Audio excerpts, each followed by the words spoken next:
La ciencia y la poesía son dos ramas del conocimiento que en un principio parecen agua y aceite. Se podría mencionar que no existe relación entre ellas, pero ¿tienen alguna? La poesía inspira a científicos de diferentes maneras. Los ayuda a pensar en nuevos proyectos, como el fonoteléfono, un artilugio sacado de las historias de ficción de Julio Verne, pero que ahora es posible gracias a su equivalente actual, las videollamadas. Tal y como menciona Salguero en La ciencia de la poesía de 2020, la poesía y la ciencia son más similares de lo que pudiera pensarse. Ambas comparten un componente de intuición, exigen un salto al vacío y romper las reglas para llegar a hallazgos inesperados. Durante mucho tiempo, estas dos ramas estuvieron en disputa, como es referido en el artículo de Ciencia y Poesía de Álvarez de 2013. Desde el lado de la poesía se tenían exponentes como Lamb y Keats, con su frase "Malditas sean las matemáticas".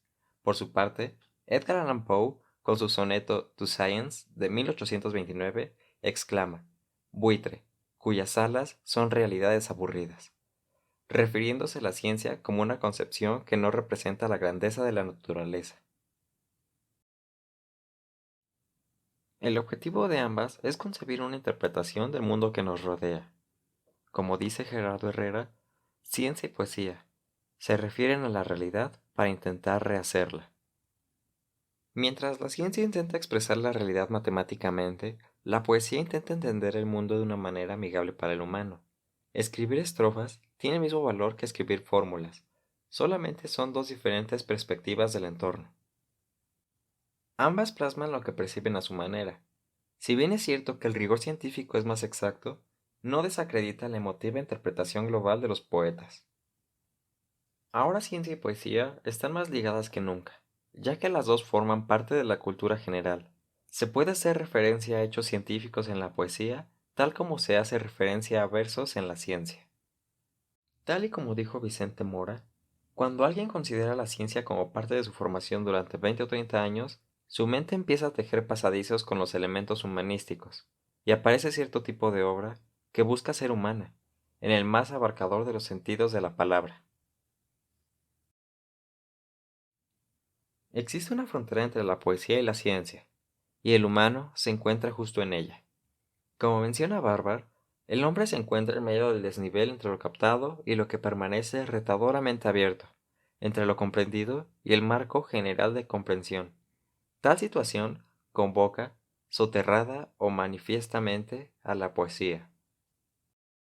Cuando el entendimiento de una cosa no es suficiente, el hombre tiende a interpretarlo de maneras fantásticas, más apegadas a la ficción.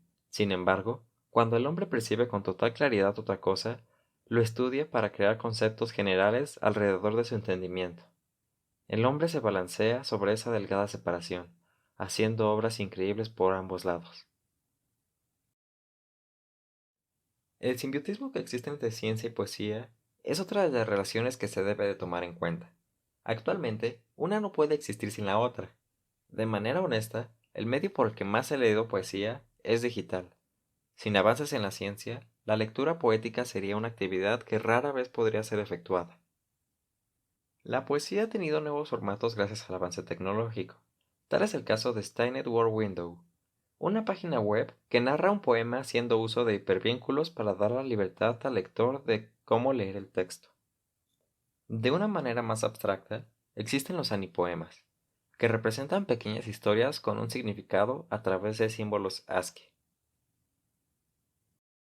Mucha de la música contemporánea es posible gracias a sintetizadores o afinadores electrónicos. Debido a estos, muchos artistas pueden plasmar sus pensamientos en letras de canciones. Por otra parte, la poesía es una fuente de inspiración para científicos, como Jocelyn Bell, quien fue de gran relevancia para el descubrimiento de los pulsares. Ella tenía interés en la poesía con temas astronómicos, como menciona Vázquez en 2019. Jocelyn dudaba de cómo los poetas podían escribir con tanta exactitud lo que ella sentía al observar las estrellas.